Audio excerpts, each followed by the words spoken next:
로마서 강의 78번째 시간입니다. 지난주부터 부록으로 익히 알려져 있는 16장을 우리가 살펴보고 있습니다. 그런데 저는 16장이 로마서의 부록이다라고 하는 것을 인정하기가 어렵더라고요. 사실은 로마서 1장에서 8장까지 하나님의 긍휼히 여기심을 따라서 구원받은 그리스도를 믿음으로 구원받는 것, 그 다음에 그 구원받음에 유대인들의 구원의 결론은 어떻게 되느냐, 9장에서 11장까지, 그 다음에 구원받은 자들의 합당한 삶이 12장에서 15장까지 그렇게 크게 세 부분으로 나눈다면 로마서를 나눌 수 있는데, 그 하나님의 로마서의 교리와 실천적 삶에 합당한 삶을 살아간 사람들의 이 목록이 바로 이 16장이다. 저는 그렇게 생각을 하는 거예요. 그래서 따로 분리되어 있는 것이 아니라 말씀 그대로 바울 복음에 합당한 대로 살아가는 사람들의 이 명단과 그들을 향한 사도 바울이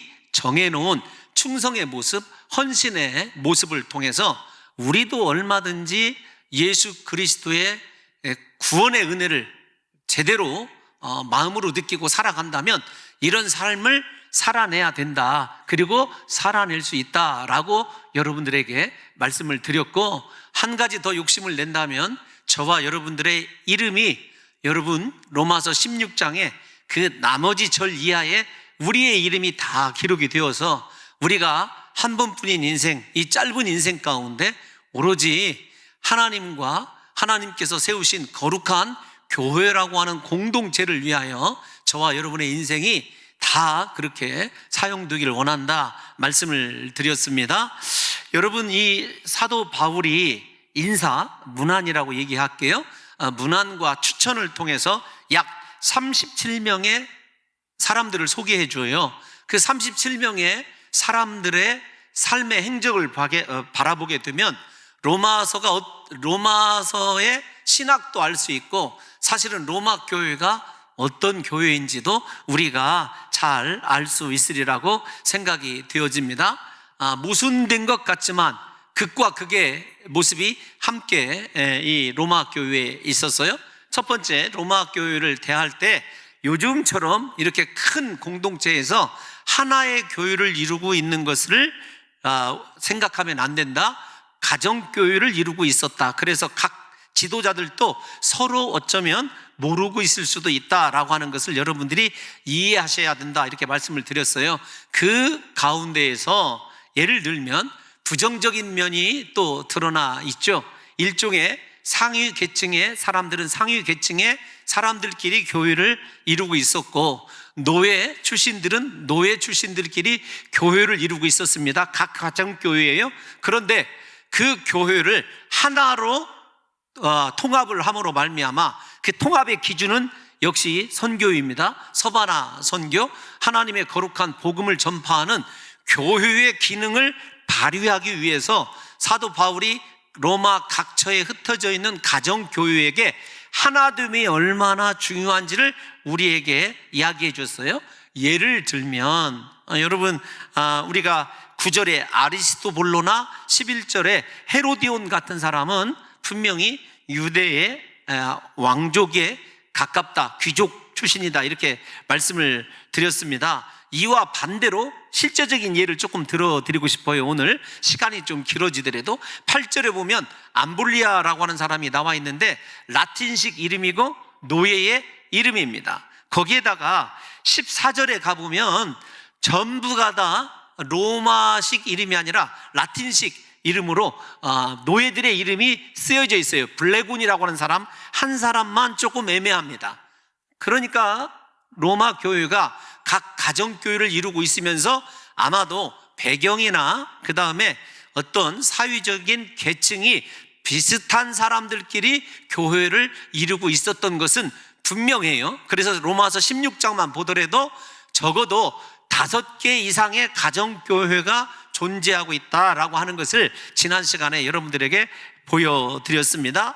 그러함에도 불구하고 이 교회에 다른 아주 탁월한 장점이 있습니다. 어떤 장점이냐면, 예를 들면 자기 가족 원수를 죽인, 죄송합니다, 자기 부모를 죽인 원수까지도 포용하는 사랑이 각 교회에게 있었다는 것을 한번 생각해 보십시오. 뿐만 아니라 이 교회는 일종의 인간의 특질, 껍질이 깨진 교회였어요.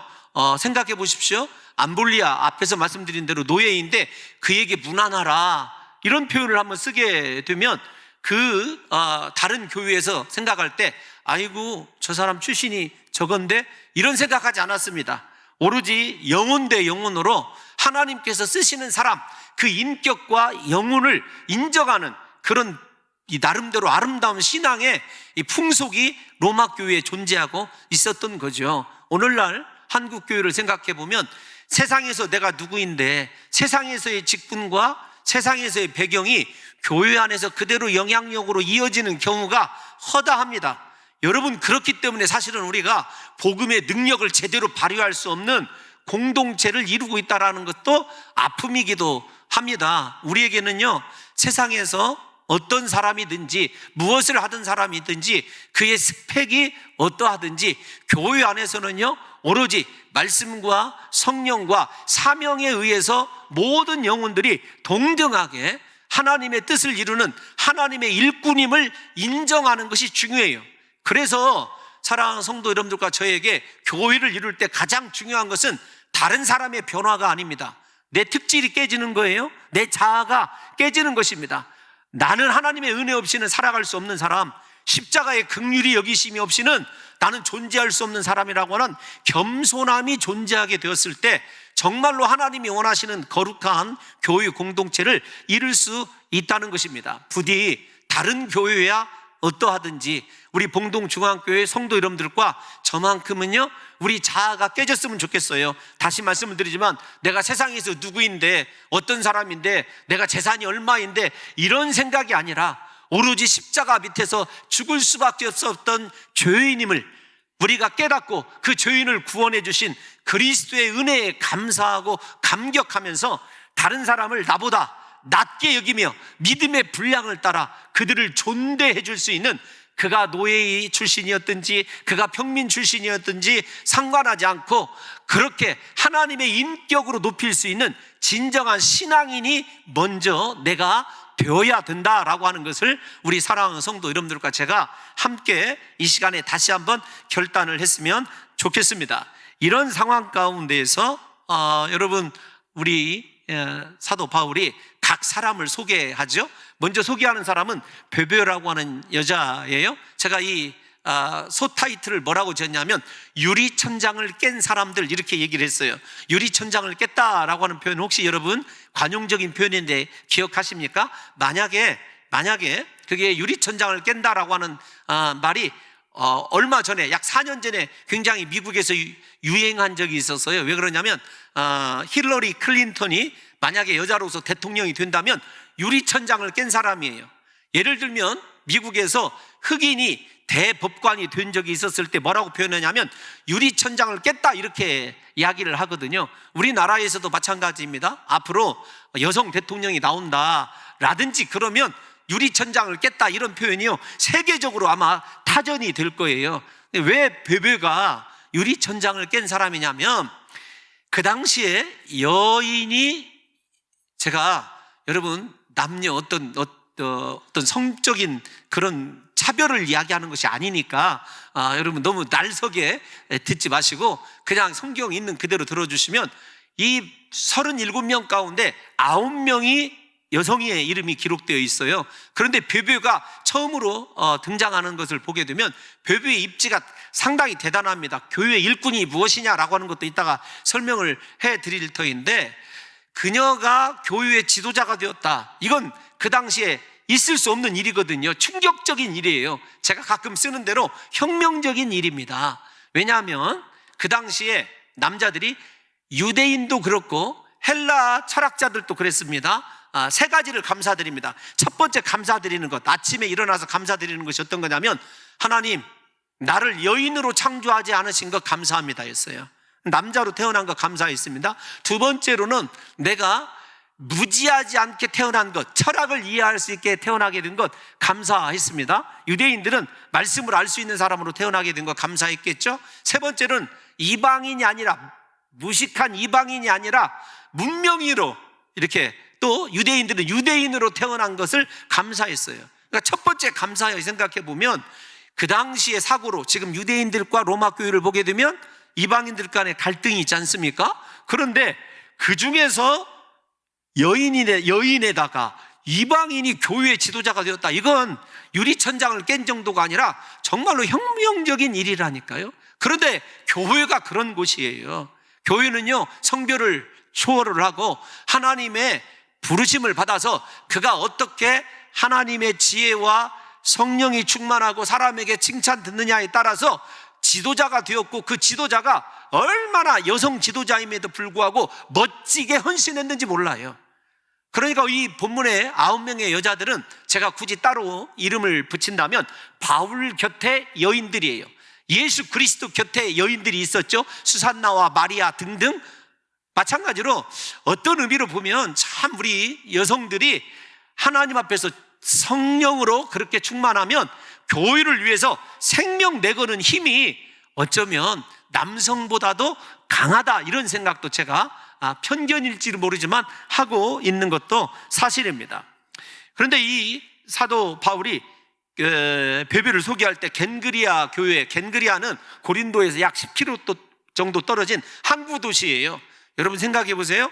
항구 도시가 얼마나 거친 도시인가를 생각해 보십시오. 오늘날에도요, 항구 도시 가면은 여전히 거친 도시입니다. 그런데 그곳에서 여인이 목회를 했는데 뭐라고 설명을 하냐면, 수식어를 예수 그리스도의 일꾼이다, 이렇게 얘기를 했어요. 여러분, 일꾼이라고 하는 이 단어를 여러분들에게 얼마 전에도 소개해 드린 적이 있습니다.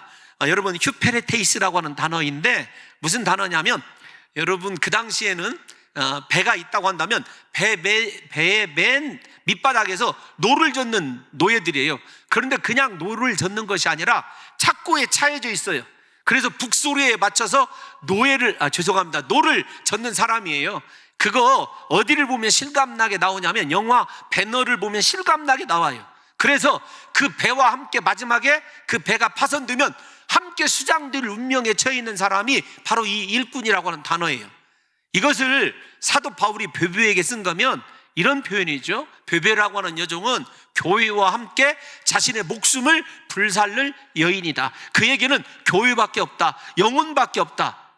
하나님께서 인정하는 사람이 바로 이 베베예요. 사랑하는 성도 여러분들과 제가 진짜 우리가 가끔 이런 생각하죠. 여러분들은 아닐지 모르겠지만 제 스스로를 많은 사람들이 그리스의 종이다, 뭐 일꾼이다, 이렇게 얘기할 때 제가 이 본문을 묵상해 보면요, 죄송한 표현을 한번 쓰겠습니다. 속된 표현, 어린 반프러치도 없어요.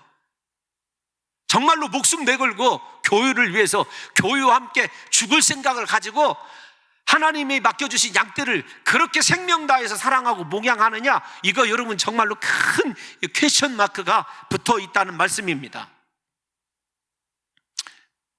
베베가 얼마나 충성스러운 여인인지 한마디 이 일꾼이라고 하는 단어가 여러분 표현하고 있다는 것을 먼저 염두에 두셨으면 좋겠습니다. 그래서 바울이 그 당시에 많은 남자 동역자들이 있었지만 로마 교회에 편지를 전달할 일을 그 베베에게 맡겼어요. 여인에게. 여러분, 그 편지가 그냥 몇 장짜리 편지가 아니라 그 당시에는 가죽 두루마리예요. 파피루스입니다. 상당히 양도 많았고 그것을 고린도에서 로마까지 운반한다, 전달한다, 대단한 믿음의 열정과 인정받음이 아니고는요 맡길 수 없는 일이거든요. 그 중요한 일을 누구에게 맡겼냐면 바로 이 베베에게 맡긴 것을 보면 사도 바울이 베베를 얼마나 여인임에도 불구하고 신뢰하고 있었는지를 여러분들이 한번 생각해 보십시오. 예를 들면 홍 목사가 교회에 명운이 걸려있는 문제를 누군가에게 맡긴다 그랬을 때 여러분, 그 사람의 조건이 어떤 것이어야 되냐면 일꾼이어야 돼요. 노예여야 됩니다. 정말로 교회와 함께 죽을 각오가 되어 있는 사람이어야 된다는 거죠. 그런데 이 베베에게 성도에 합당한 예절로 영접하라, 이렇게 얘기를 합니다. 왜 성도에 합당한 예절로 영접하라고 그랬을까요? 앞에서 충분히 설명이 되었어요. 아마도 제일 먼저 이 편지를 전달할 때 유대인끼리 모여서 예배를 드리는 곳이었을 거예요.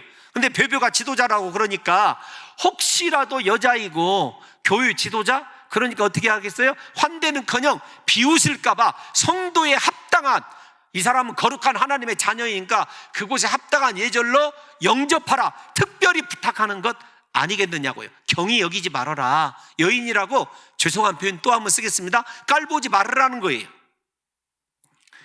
그러자 여러분이 영접이라고 하는 단어를 요즘 말로 바꾸면 환대해라, 그 말입니다. 이 환대라는 말 아시죠? 이 환대라는 말을 공부를 하면서 청파교회 김기석 목사님이라는 분이 계십니다. 그분이 쓴 말을 제가 축약해서 들려드리면 그런 거예요.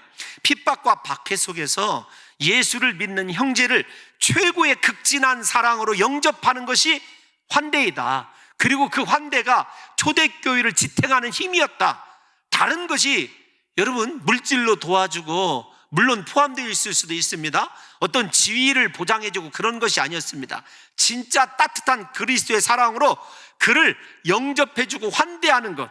그런데 이 환대에 대해서 여러분 사람, 장소, 환대, 문학과 지성사의 김연경이라는 분이 이렇게 정의를 해놨는데 참 크게 공감을 했어요. 어떤 거냐면 이런 겁니다. 환대란 이런 겁니다. 타자에게 자신의 자리를 내어주는 것, 이게 환대래요.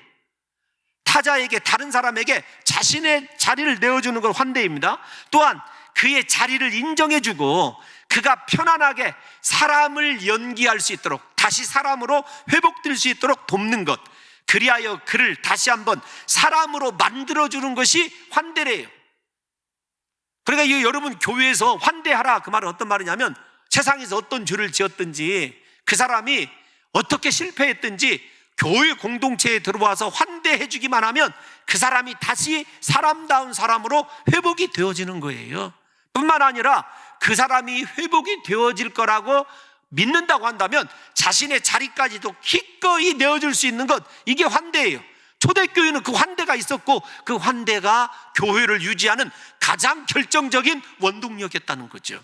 여러분, 이 말씀을 제가 왜 이렇게 이런 이야기를 끌어들이면서 생각하고 있는가 하면, 우리 봉동중앙교회는 과연 환대의 공동체인가, 영접의 공동체인가?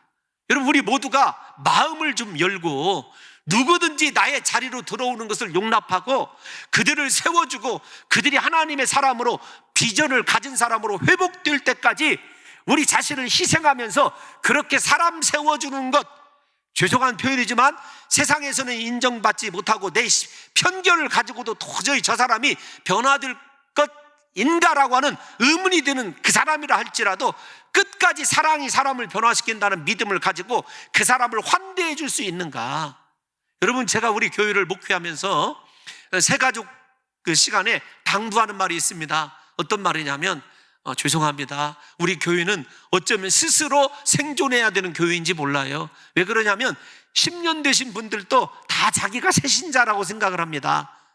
여러분들이 잘 아시는 대로 우리 기존교회 성도 약 100여 명, 여러분 거기에다가 새로 오신 분들 1000여 명, 여러분 생각해 보세요. 모두가 다 새신자라고 생각한다면 누가 여러분 이 교회를 지탱해 내겠느냐고요. 그래서 제가 여러분들에게 늘 부탁드리는 건 어떤 거냐면, 여러분 우리 모두는 다 다른 사람에 대해서요, 그 사람이 다시요 어떤 사람이든지 마음을 열고 환대해주고 내 자리를 기꺼이 내어줌으로 말미암아 그 사람이 하나님의 사람으로 다시 회복되게 하는 로마 교회가 가지고 있었던 그 환대의 공동체, 그 공동체를 이루어야 될 특별한 사명이 우리 교회에 있다는 것입니다. 그럴 때 선교가 하나님 기뻐하시는 일이 되고, 그럴 때 선교를 통해서 영혼이 구원받는 것 아니겠습니까? 부디 오늘부터 우리 사랑하는 성도 여러분들이요, 다른 사람을 향하여 마음을 열었으면 좋겠습니다. 혼자가 아니라 같이이고, 여러분 홀로가 아니라 함께라고 하는 그 놀라운 신앙의 초대교회가 가지고 있었던 환대의 공동체를 사랑하는 우리 봉동중앙교회 성도들이 회복할 수 있다면 우리 교회가 마지막 이 시대에 정말로 세상의 희망이 되는 거룩한 교회 공동체로 성장하게 될 것이라고 믿습니다. 여러분, 그러면서 이 글에 이런 말이 쓰여져 있어요. 어떤 거냐면, 제가 그 청파교회 김기성 목사님 이야기를 더 읽어드릴게요. 우리는 지금 교회에 대한 절망의 소리, 비난과 조롱이 넘쳐나는 가슴 아픈 세대를 살아가고 있습니다. 교회가 교회답게 되려면 환대의 공동체가 되어야 합니다. 세상에서 실패하여 의지할 데 없고 고독에 몸부림치는 영혼들이 교회에 들어오면 직무를 잃어버리고 어머니 품에 안기듯이 편히 쉴 수 있는 공간이 되었으면 좋겠습니다. 이런 교회가 우리 교회였으면 좋겠어요. 증오와 분노에 가득 찬 사람도 우리 교회에 오면은요, 사랑 때문에 그 증오에 찬 마음이 봄눈 녹듯이 녹아지고 사랑으로 회복되는 공동체, 그 공동체를 우리가 이루어야 된다는 것입니다. 부디 다른 사람을 환대하기 위하여 자기를 기꺼이 희생했던 로마 교회의 모습을 우리 사랑하는 성도 여러분들과 제가 회복하는 역사가 있으시기를 예수님의 이름으로 축원합니다.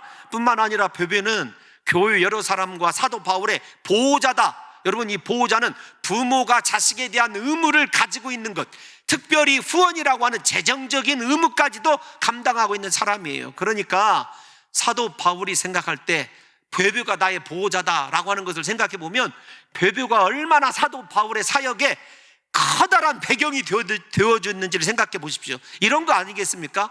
바울 사도님, 열심히 하나님의 복음만 전하세요. 나머지 재정적인 문제나 당신에게 필요한 모든 어려움은 내가 다 감당하겠습니다. 이것이 여러분 보호자 아닙니까? 여러분 자녀들을 케어하실 때, 돌보실 때 계산적으로 자녀들을 돌보시는 분 계십니까? 베베는 계산이 없는 사람이었어요. 오로지 복음만 전파되면 그것으로 좋겠습니다. 그래서 그렇게 헌신하고 사도 바울이 나의 보호자다, 나의 후견인이다, 나의 후원자다, 그렇게 인정할 수 있는 사람이 된 거죠. 곰곰이 생각을 해봤습니다. 봉동 중앙교회 성도들 가운데 예를 들면 저는 사도 바울의 발 뒤꿈치도 못 따라가지만 어느 분을 지칭하면서 그분이 나의 보호자입니다, 이렇게 이야기할 수 있는 사람이 있다고 한다면 그거 정말 행복할 것 같아요. 물론 저에게는 장로님들이 계십니다만은 여러분 모두가 다 우리 사랑하는 성도 여러분들과 제가 이런 거룩한 환대의 공동체, 서로가 서로에게 보호자가 될 수 있는 공동체를 이루어갈 수 있다면 우리 하나님께서 우리 교회를 마지막 순간에 지금보다도 더 크고 아름답게 써주시리라고 믿습니다. 두 번째 나오는 사람이 브리스길라와 아굴라죠. 여러분 국제부부입니다. 브리스길라 애칭이 브리스가라고 말씀을 드렸는데 로마식 이름이에요. 아굴라는 유대식 이름입니다. 생각해 보세요. 그 당시에 정복지의 여인이 피정복지의 남자를 만나서 결혼한다는 것이 쉬웠을까요? 그런데 하나님이 두 사람을 기가 막히게 유대적 사고와 로마식 사고가 여러분 갈등하는 그 시기에 두 사람을 통해서 하나님이 엄청난 일을 이루신 거예요. 이걸 보면 참 하나님께서는요 지혜가 충만하시고 하나님이 못 쓸 사람은 하나도 없다라는 것을 보게 되죠. 비록 사람들 입장에서는 조금 불편한 시선이 있었을지는 모르지만 복음을 위해서는요 두 사람이 참 기가 막히게 쓰여져 있어요.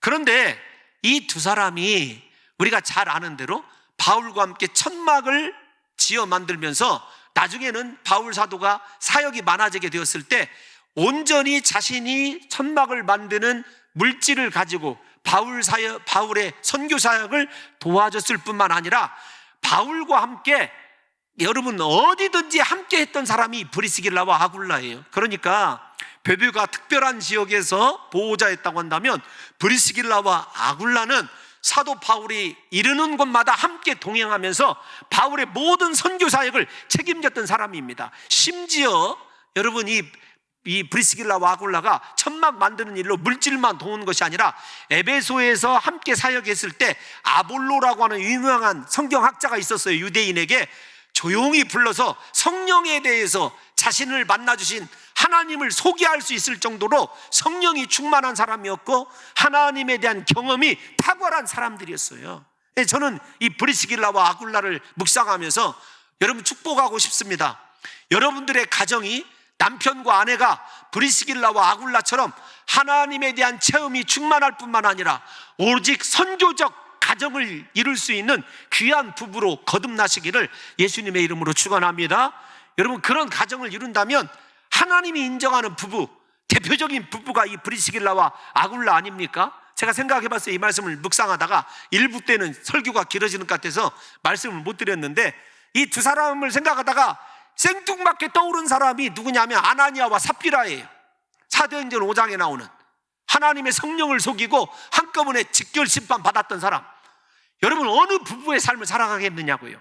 하나님 앞에 적당히 반절, 그 다음에 나를 위해서 반절, 이런 사람이 아니라 저와 여러분들의 신앙만큼은 브리스길라와 아굴라처럼 선교적인 어떤 사명을 가지고 가정이 좀 그렇게 하나님의 비전을 향하여 쫓아가는 가정이었으면 좋겠다는 생각이 들더라고요. 무엇보다도 신학자들이 표현을 할 때 이 브리스길라와 아굴라가 사도 바울이 다음 선교지로 예를 들면 고린도로 정했다, 에베소에서. 그러면은요, 사도 바울보다 먼저 고린도로 가서 집도 구하고 복음을 전할 환경을 만들었어요. 그러니까 얼마나 힘들고 어려웠겠습니까? 그래서 그들이, 신학자들이 어떻게 표현하냐면, 만약에 브리스길라와 아굴라가 없었다면 사도행전이 존재하지 않았을 거다. 여러분, 이보다 더 큰 칭송이 어디가 있느냐고요. 성경 한 권이 브리스길라와 아굴라가 없었다면 존재하지 못했을 거다. 저는 동의합니다. 하나님이 쓰시는 사람, 하나님이 쓰시는 부부, 이왕이면 사랑하는 성도 여러분들과 제가 이 땅 가운데서 그렇게 아름다운 가정, 같은 신앙의 가치관을 가지고 선교적으로 살아갈 때 저들 때문에 사도행전 29장이 쓰여지고 있다, 사도행전이 지속적으로 쓰여지고 있다, 그런 부부다, 하나님이 인정해 주는 삶을 살아가면 얼마나 멋있겠느냐고요. 목회자인 저 자신도요, 이들 부부의 삶이 그렇게 부럽더라고요. 그들은요, 바울을 위해서 목이라도 내어놨습니다. 무슨 말입니까? 영광은 바울이 취하도록 하고요, 모든 고난과 역경은요 자신들이 감당을 했어요. 이건 사람의 힘으로 이루어지는 것 아닙니다. 특별한 성령의 은혜와 성령의 충만함이죠. 오늘날 신앙생활하면서 목회자가 조금만 인정해 주지 않아도요, 갈등하고 별의별 사람이 다 등장하는 이 시대에 오히려 모든 영광과 칭송은 목회자에게, 모든 어려움과 고난과 아픔은 자기들이 감당한 사람이 이 브리스길라와 아굴라예요. 그래서 나를 위하여 자신들의 목이라도 내어놨다고 사도 바울이 고백하고 있는 거죠. 사랑하는 성도 여러분들의 신앙과 저의 신앙을 이분들을 통해서 한번 점검해 봤으면 좋겠어요. 우리 신앙의 수준이 어느 정도인지를. 여러분, 이들을 움직이는 것이 무엇이라고 생각하십니까? 세상에서 명예일까요? 성공일까요? 출세일까요? 아닙니다. 복음이었어요. 예수님의 말씀이었습니다. 그들은 비록 천막을 지어서 물질을 벌되 돈이 목적이 아니었어요. 하나님께서 부탁하신 사명을 위하여 그 일을 한 것입니다. 집을 마련한 이유도 다름이 아니라 교회와 선교 때문에 집을 마련한 것이죠. 즉 그들의 이 세상에서의 일은 모두 다 하나님의 거룩한 교회와 복음 전파라고 하는 분명한 우선순위와 목적하에서 삶이 이루어지고 있었어요. 집을 준비하는 것, 여러분 여러 가지 죄송합니다, 세간살이를 준비하는 것 하나하나까지도 다 복음 전파, 사도 바울이 사용하도록 그렇게 준비했다는 말씀입니다. 부흥하는 교회를 보면 이처럼 누군가 자신의 모든 것을 내어놓고 희생하는 사람들이 있다는 것입니다. 그들은 교회와 예수님을 사랑하기 때문에 자신을 위한 삶을 포기하고 누구보다도 열심히 복음을 위해서 자신의 모든 것을 기꺼이 내어놓았던 사람이 브리스길라와 아굴라예요. 사랑하는 성도 여러분, 잠시 한번 우리 생각해 봅시다. 무엇을 생각하냐면, 우리가 사업을 하고 직장에서 일을 하면서 농사를 하며 수고하는 이유가 무엇입니까? 그 이유와 목적을 한 번이라도 한번 성경에 비춰서 생각해 봤으면 좋겠어요. 왜 집을 사시고, 왜 자동차를 구입하시고 여타의 살림살이를 구입하시죠? 브리스길라와 아굴라처럼 한번 생각해 보십시오. 지금까지 열거한 것들 가운데 하나님의 거룩한 교회 공동체와 복음 전파를 위하여 결정하고 구입한 것이 몇 가지나 되는지를 한번 생각해 보자고요. 죄송하지만 다 나를 위해서 구입한 것 아닌가요? 세상 사람들에게 내가 이 정도는 된다고 입증하기 위해서 그렇게 한 것은 아니냐고요. 그런데 이들은요, 삶의 방식이 달라요. 예수 믿으면 이렇게 달라져야 되고, 성령 받으면 이렇게 포기하고 하나님의 영원한 천국을 바라보기 때문에 그렇게 헌신할 수 있어야 되거든요. 죄송하지만 제가 스스로 생각해 봤습니다. 왜 이렇게 네가 못 사느냐? 하나는 믿음이 없기 때문이고, 두 번째로는 영원한 천국을 확신하지 못하기 때문에 그러는 거예요. 영원한 천국에서 하나님이 주시는 면류관과 상급이 있다라는 그 사실, 그래서 하늘을 바라보고 살아간다면 우리가 어떻게 시시하게 나만 위해서 이 땅에서 이렇게 살아갈 수 있겠느냐고요. 7절에 나오는 안드리니고와 유니아는 어떻게 했습니까? 함께 갇혀 있었어요. 무슨 말입니까? 고난을 함께 했던 사람들이에요. 사도 바울이 잘 나갈 때뿐만 아니라 기적을 일으키고 성도들에게 추앙받을 때뿐만 아니라 감옥에 갇힐 때도요, 전혀 부담 없이 바울과 함께 감옥에 갇혔던 사람들입니다. 그런데 그들이 어떤 사람이었어요? 그들은 시작. 그들은 사도들에게 존중이 여겨지고 또한 나보다 먼저 그리스도 안에 있는 자라. 아멘. 무슨 말입니까? 그들은 사람들, 특별히 사도들에게 존귀 여김을 받았어요. 여러분 곰곰이 생각해 보십시오. 제가 사도는 아닙니다만 여기서 있는 홍 목사가 여러분들을 어떻게 생각하는지 뿐만 아닙니다. 나보다 먼저 그리스도 안에 있었다. 그 말은 어떤 것이냐면 어떤 시간적인 우선순위가 시간적인 우선이 그들이 있었다는 것이 아닙니다. 그들은 언제나 나보다 더 그리스도 안에서 하나님의 거룩한 시각으로 하나님의 일을 해석하는 사람들이다. 이렇게 이해해야 되는 거죠. 사랑하는 성도 여러분, 오늘날 교회가 능력이 없어진 것은요, 모두가 남남이기 때문에 그래요. 내 신앙의 영역으로 다른 사람이 들어오는 것을 허용하지 못하죠. 오로지 나 홀로 편하게 간섭받지 않고 하고 싶은 대로 신앙생활하는 것이, 여러분 이것이 교회다움을 잃어버리게 하는 주범이란 사실을 혹시 알고 계십니까? 교회는 함께하는 것입니다. 복음도 함께하는 것이고 감옥도 함께하는 것이고요, 성찬도 함께하는 것이고, 함께 교제할 때 영적인 쉐어를 영적으로 서로 나누고 함께 기도 제목을 나누고 서로 함께 사랑하면서 세워갈 때 교회가 능력이 있고 인생이 바뀌게 되는 거거든요. 우리는요, 내 자신을 바꾸기를 싫어하기 때문에 혼자만의 신앙을 제대로 된 신앙이라고 착각하고 살아가고 있는 것입니다. 사랑하는 성도 여러분, 자신의 삶을 헌신하기는커녕 자신의 생활이 침범당하지 않는 범위 내에서 자기가 하고 싶은 대로 신앙생활하는 것이 어떻게 세상을 변화시킬 수 있겠느냐고요. 다시 말씀을 드립니다. 여러분, 함께의 자리로 나오십시오. 함께 고난받는 자리에 들어갈 수 있을 정도로 하나님 앞에서 다시금 신앙의 열정을 회복하시는 놀라운 역사가 있으시기를 예수님의 이름으로 축원합니다. 이외에도 사도 바울이요, 여러 사람을 제가 이제 간략하게 한 5분간에 걸쳐서 소개만 마치고 너무 길어지지 않으려고 노력을 하는데, 이걸 반절로 나눠서 다음 시간에 또 할 수가 없어서 그냥 조금 몰아붙이도록 하겠습니다. 5절을 한번 볼까요? 시작. 또 저의 집에 있는 교회에도 문안하라. 내가 사랑하는 에베네도에게 문안하라. 그는 아시아에서 그리스도께 처음 맺은 열매니라. 여러분, 그리스도께 처음 맺은 열매이기 때문에 내가 사랑하는 에베네도다, 이렇게 이야기하는 것처럼 보입니다. 물론 맞아요. 중요한 것은 초점이 어디냐면 처음 맺은 열매임에도 불구하고 그 어떠한 유혹과 핍박과 박해 가운데서도 신앙을 저버리지 않았기 때문에 사랑하는 사람이에요. 즉 무슨 말이냐면 세상의 그 어떤 핍박에도 그의 신앙이, 그의 헌신이, 그의 섬김이 변질되지 않았기 때문에 처음 익은 열매로 지금까지 있다, 이 이야기를 지금 사도 바울이 추천하고 있는 거죠. 사랑하는 성도 여러분, 그리스도의 처음 사랑, 예수님을 만났던 그 감격의 사랑이 지금까지 이어지고 있습니까? 변질되지 않았느냐고요. 우리는요, 내 기분에 따라서 신앙의 충성도, 그 다음에 하나님을 사랑하는 것도 왔다 갔다 얼마나 조석변이인지 모르지 않습니까? 그런데 이 에베네도는요, 처음 익은 열매로서 지금까지 변질됨 없이 끝까지 한결같이 하나님을 사랑하고 사도 바울과 함께 사역하고 있어요. 이 대목을 묵상하면서 하나님, 저에게도 이런 성도를 주십시오. 끝까지 사람에 의해서 변화되고 사람에 의해서 변질되는 것이 아니라 끝까지 함께하면서 끝이 아름다울 정도로 우리가 동역하는 사람, 여러분 그런 사람이 세워지게 될 때 교회가 교회다워지는 것 아니냐고요. 제발 좀 사람도 지조가 있어야 되지만 신앙에도 좀 지조가 있어지고, 여러분 단순히 조그마한 말 한마디 서운함 때문에 인생이 바뀌고 사람이 바뀌는 거요, 그거 하나님 기뻐하지 않습니다. 제발 좀 변질되지 않는 신앙을 가졌으면 좋겠어요. 뿐만 아닙니다. 여러분, 사도 바울이 6절을 볼까요? 6절을 보면 이렇게 얘기하죠. 시작. 너희를 위하여 많이 수고한 마리아에게 문안하라. 12절 보겠습니다. 12절 시작. 주 안에서 수고한 두루베나와 두루보사에게 문안하라. 주 안에서 많이 수고하고 사랑하는 버시에게 문안하라. 여러분, 수고가 강조되죠. 많이 수고한 사람. 교회는 그냥 세워지는 것이 아닙니다. 저절로 되는 것이 아니에요. 수많은 사람들의 헌신과 땀과 피와 수고로 세워지는 것이죠.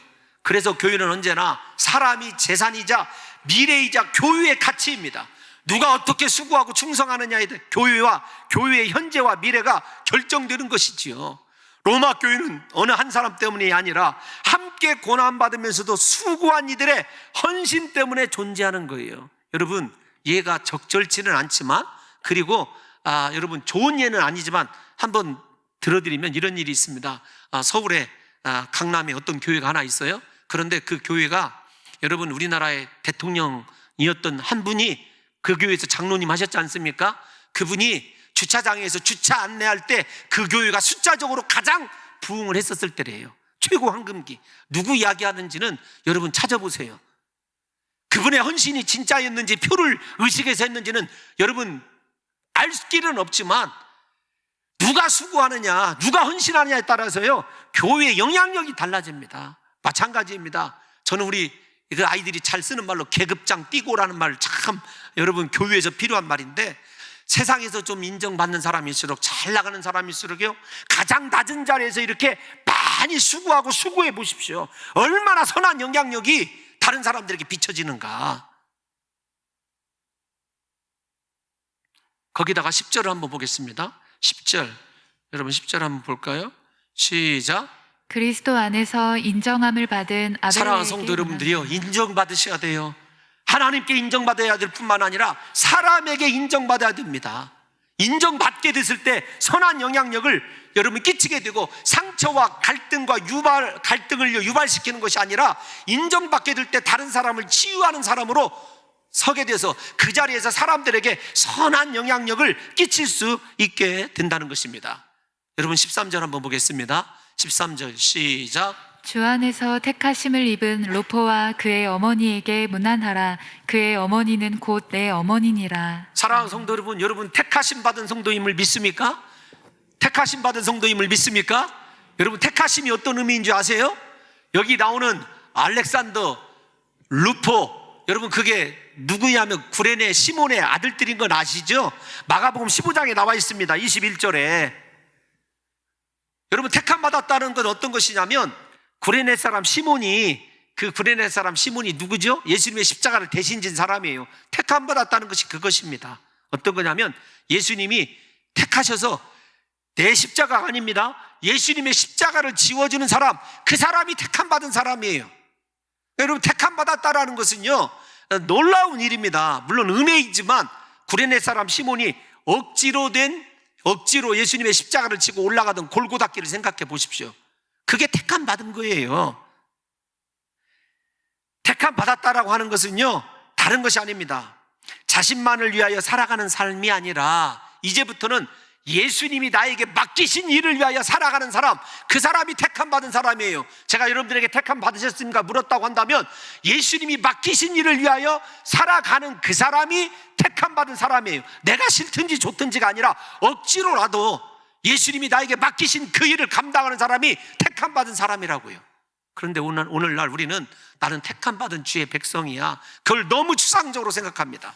저는 우리 봉동 중앙교회 성도들이요, 오늘 예수 그리스도께 택함을 받으셔서 내일 다 내려놓으시고 예수님의 십자가 지시고 예수님이 원하시는 길로 쫓아갈 수 있는 거룩한 공동체를 만들 수 있는 놀라운 역사가 있으시기를 예수님의 이름으로 축원합니다. 사랑하는 성도 여러분, 택함 받은 사람에게는요, 정말로 내 자유의지가 없습니다. 내가 죽어져야 돼요. 그래야 예수님이 맡겨주는 일 감당할 수 있죠. 이 시간에 주님이 찾고 계십니다. 누가 이 시간에 내 십자가를 질 것인가? 이 교회 가운데서 내가 맡겨진 일을 누가 감당할 수 있을 것인가? 택한 자를 찾으신다는 사실을 잊지 마시고, 사랑하는 성도 여러분들과 제가 그 택한 자가 되어서 남은 생에 여러분 나를 위해서 살아가는 것이 아니라 나의 죄를 위하여 십자가에 못 박혀 죽으신, 나를 지극히 사랑하시는 그리스도를 위하여, 그분이 맡겨주신 그 일만을 위하여 내 모든 자아를 내려놓고 쫓아가실 수 있는 진정한 교회를 이루는 하나님의 사람 되시기를 예수님의 이름으로 축원합니다.